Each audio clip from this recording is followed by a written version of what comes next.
বিসমিল্লাহির রহমানির রহিম। আশা করি সবাই ভালো আছেন। হাঁটতে হাঁটতে চলে আসলাম আমার ঘাসের জমিতে।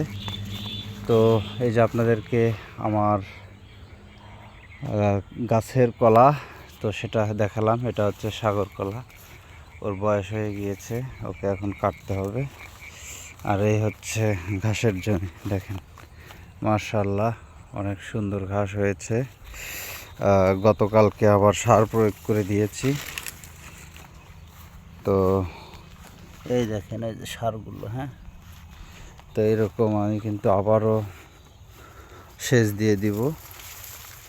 এই দেখেন সার যে প্রয়োগ করা হয়েছে তার নমুনা, এই দেখেন, এই যেখান দিয়ে দেখা যাচ্ছে অল্প অল্প একটু একটু, ঠিক আছে। তো আশা করি খুবই দ্রুত ঘাস এখানে বৃদ্ধি পাবে। এই যে আপনারা দেখতে পাচ্ছেন। ধন্যবাদ সবাইকে।